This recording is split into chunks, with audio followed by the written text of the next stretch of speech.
సముద్రపు అలల శబ్దం, రాత్రిపూట కూడా పగలు గుర్తుచేసే విద్యుత్ దీపాల వెలుగు, ఇవి అన్నింటినీ చూస్తే మనకు ముందుగా గుర్తొచ్చే పేరు ముంబై.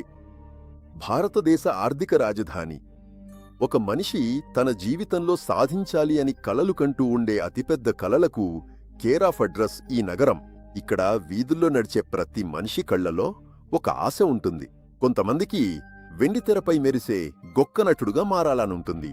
ఇంకొంతమందికి వేల కోట్ల రూపాయలు సంపాదించే పెద్ద వ్యాపారవేత్తగా మారాలని ఉంటుంది. ఇంకొంతమందికి తమ ఊరిలో దొరకని కనీసం 2 పూటల భోజనమైనా ఇక్కడ దొరుకుతుందా అనే చిన్న ఆశ ఉంటుంది. ప్రపంచం దృష్టిలో ముంబై అంటే బాలీవుడ్ తారలు, దేశాన్ని నడిపే ధనవంతులు, అలాగే ఎప్పుడూ నిద్రపోని రంగుల ప్రపంచమే. కానీ ఆ రంగుల వెనక, ఆ మెరుపుల వెనక ఒక భయంకరమైన చీకటి నిజం దాగి ఉంది. ఒకవైపు కలల్లో కూడా ఊహించలేని అపారమైన సంపద ఉంటే, మరోవైపు పుట్టనిండని పేదరికం ఉంది. కనవుల నగరం అని పిలువబడే ఈ ముంబై లక్షలాది మందికి ప్రతిరోజూ జీవన పోరాటంగా ఎందుకు మారుతోంది? ప్రపంచంలోనే అత్యంత ఖరీదైన నగరాల్లో ఒకటైన ఇక్కడ ఇప్పటికీ లక్షలాది మంది ప్రజలు ఎందుకు కొట్టుకుపోతూ గుడిసెల్లో జీవిస్తున్నారు? ఈ చీకటి వాస్తవాల వెనక ఉన్న నిజమైన కారణాలేమిటో ఈరోజు లోతుగా తెలుసుకునే ప్రయత్నం చేద్దాం. ముంబై పశ్చిమ తీరంలో ఉన్న ఈ మహానగరం మన దేశ ఆర్థిక వ్యవస్థకు గుండె లాంటిది. దేశంలోనే అతిపెద్ద షేర్ మార్కెట్ ఇక్కడే ఉంది. ప్రతిరోజు లక్షల కోట్ల రూపాయల లావాదేవీలు ఇక్కడే జరుగుతాయి. ప్రపంచాన్ని ఆకట్టుకునే బాలీవుడ్ పరిశ్రమ కూడా ఇక్కడే ఉంది. దేశాన్ని నడిపించే ఎన్నో అంతర్జాతీయ సంస్థలు తమ సామ్రాజ్యాన్ని ఇక్కడ నుంచే నిర్వహిస్తున్నాయి.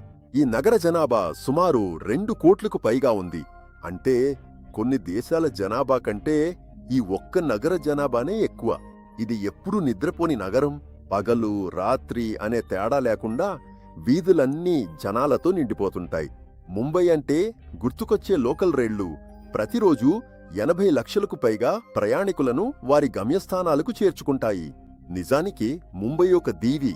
3 వైపులా సముద్రం, ఒకవైపు మాత్రమే భూభాగం ఉన్న ప్రాంతం ఇది. భూమి తక్కువగా ఉంది, వచ్చే జనాలు ఎక్కువగా ఉన్నారు. ముంబై అవకాశాలకు పేరు పొందినందునే ఆ అవకాశాల కోసం ప్రతి సంవత్సరం లక్షలాది మంది ఇక్కడికి వలస వస్తున్నారు. కానీ అందరికీ ఆ కలల నగరం పూలమంచంలా ఉండదు. వచ్చే ప్రతి ఒక్కరికి ఉండేందుకు స్థలం దొరకదు. చేతికి బాగా జీతం వచ్చే పని దొరకదు. దాని ఫలితమే నగరంలోని 4 మూలల్లో ఏర్పడే కొట్టెలు. ప్రపంచంలో మరే నగరంలోనూ సంపదకు పేదరికానికి ఇంత తీవ్రమైన వ్యత్యాసం కనిపించదు.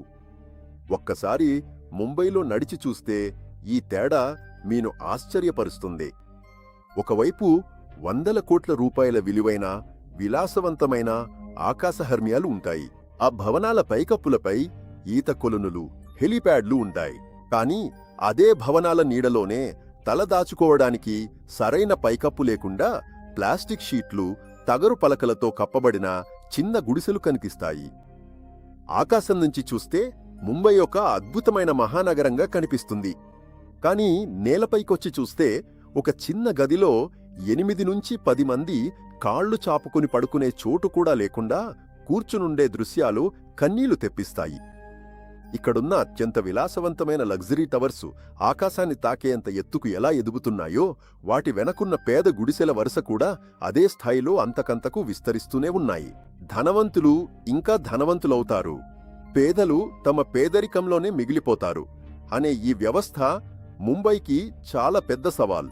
ముంబైలోని పేదరికం గురించి మాట్లాడేటప్పుడు తప్పకుండా ప్రస్తావించాల్సిన, లోతుగా విశ్లేషించాల్సిన పేరు ధారావి. ప్రపంచంలోనే అత్యధిక జనాభా కలిగిన అతిపెద్ద గుడిసె ప్రాంతాల్లో ఇదొకటి.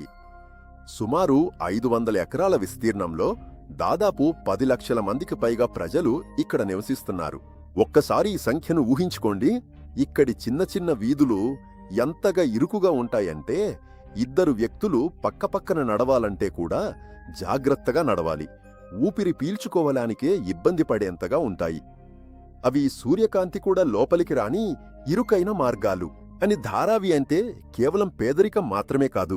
పైన కనిపించే ఆ చిన్న చిన్న గుడిసెల వెనక అపారమైన కష్టపడి పనిచేసే ఒక సమగ్ర ఆర్థిక వ్యవస్థ పనిచేస్తోంది. ఇక్కడ ప్రతి ఇంట్లో ఒక చిన్న పరిశ్రమ ఉంటుంది. ప్లాస్టిక్ వస్తువులను రీసైకిల్ చేసే యూనిట్లు, చర్మ పరిశ్రమ, మట్టి పనులు, బట్టలు తయారీ కేంద్రాలు, అప్పళ్ళు, బేకరీ ఉత్పత్తుల తయారీ, ఇలా వేలాది వ్యాపారాలు ధారావి వీధుల్లో నిరంతరం నడుస్తూనే ఉంటాయి. మీకు తెలుసా, ఈ ధారావిలో జరిగే వార్షిక వ్యాపారం సుమారు 7,000 కోట్ల రూపాయలకు మించి ఉంటుంది. అంటే ఒక పెద్ద కార్పొరేట్ సంస్థ చేసే వ్యాపారానికి సమానం. ఎన్నో కుటుంబాలు తరతరాలుగా ఇక్కడే పుట్టి పెరిగి సంవత్సరాల తరబడి జీవిస్తున్నారు. ఉదయాన్నే లేచి పనికి పరిగెత్తే ప్రజలు, పుస్తక బ్యాగ్ మోసుకుంటూ పాఠశాలకు వెళ్లే పిల్లలు, ఇలా ఆ ప్రాంతమంతా ఎంతో ఉత్సాహంగా జీవించి ఉల్లాసంగా కదిలిపోతోంది. తాము గుడిసె ప్రాంతంలో ఉన్నామని వారు ఎప్పుడూ నిరాశ చెందరు. వారి చేతుల్లో నైపుణ్యం ఉంది, వారి కళ్లలో ఆసక్తి కనిపిస్తుంది. కానీ ఇక్కడ వారి ఎదుర్కొనే సవాళ్లు మాటల్లో చెప్పలేనివి. ఒకే టాయిలెట్ను వందలాది మంది ఉపయోగించాల్సిన దయనీయ పరిస్థితి.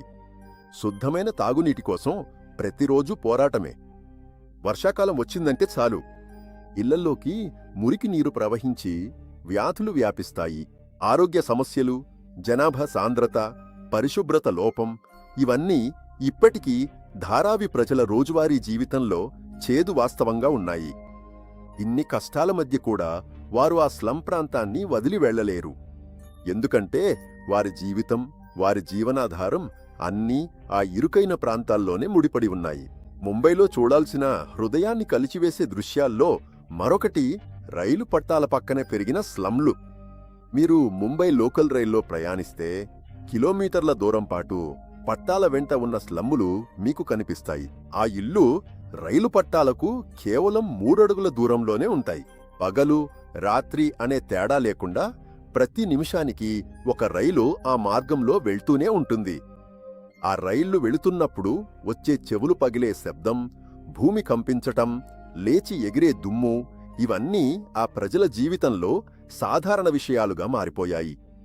నిజానికి ఆ గుడిసెల్లో వారు ఎలా నిద్రపోతారో ఊహించుకోవడమే కష్టం. చిన్నపిల్లలు ఆ ప్రమాదకరమైన రైలు పట్టాల దగ్గరే ఆడుకుంటున్నారు. ఏ నిమిషాన రైలొస్తుందో, ఏ చిన్న అప్రమత్తతలో ప్రాణాలు పోతాయో తెలియని భయం. రైలొచ్చే సమయానికి తల్లులు తమ పిల్లలను గట్టిగా కౌగిలించుకుని నిలబడతారు. ఇంటి మహిళలు ఆ రైలు పట్టాల దగ్గరే వంట చేస్తారు, బట్టలను ఆరేస్తారు.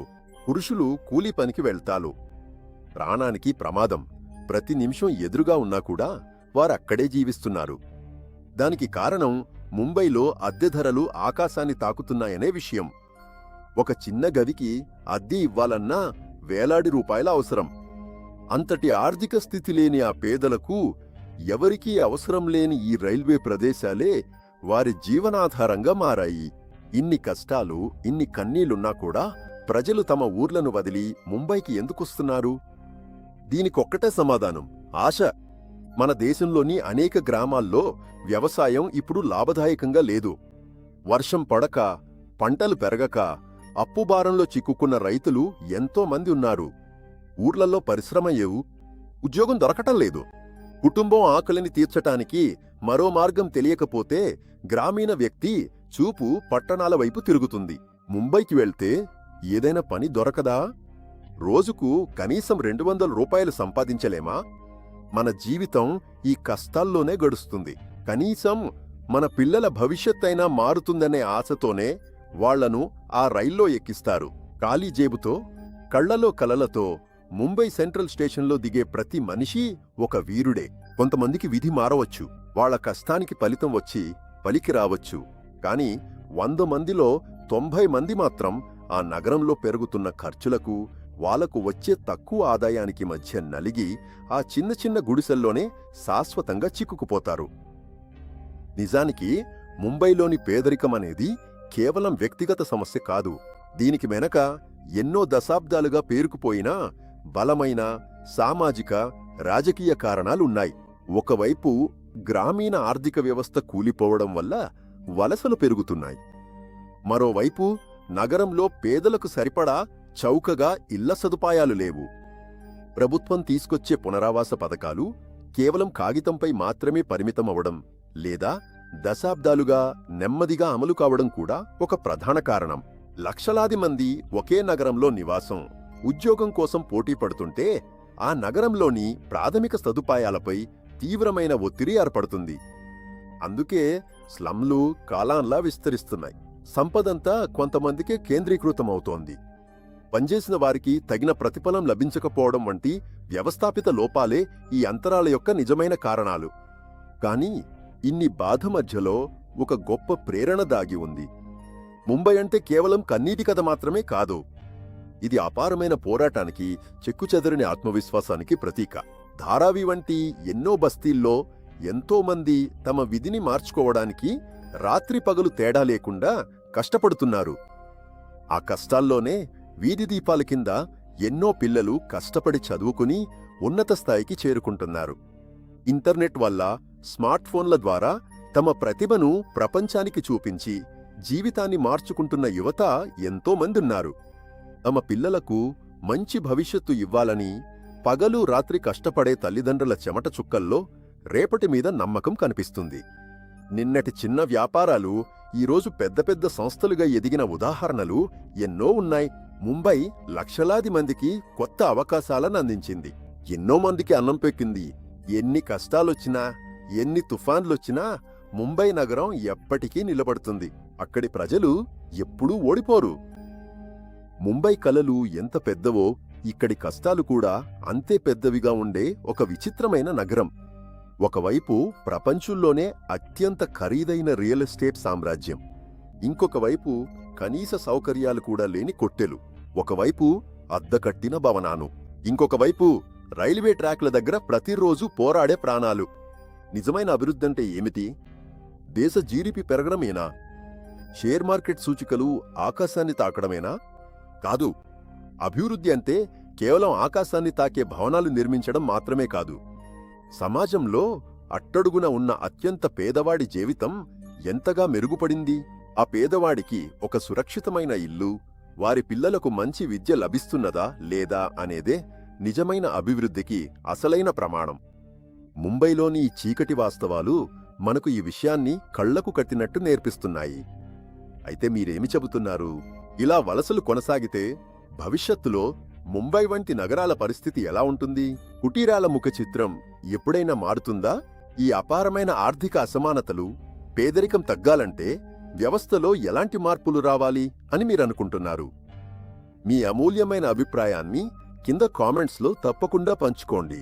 ఈ డాక్యుమెంటరీ మీ మనసును కదిలించి ఆలోచింపజేసిందని అనిపిస్తే ఈ వీడియోకి లైక్ చేయండి. ఇంకా లోతైన విశ్లేషణల కోసం మా ఛానల్ను సబ్స్క్రైబ్ చేయండి.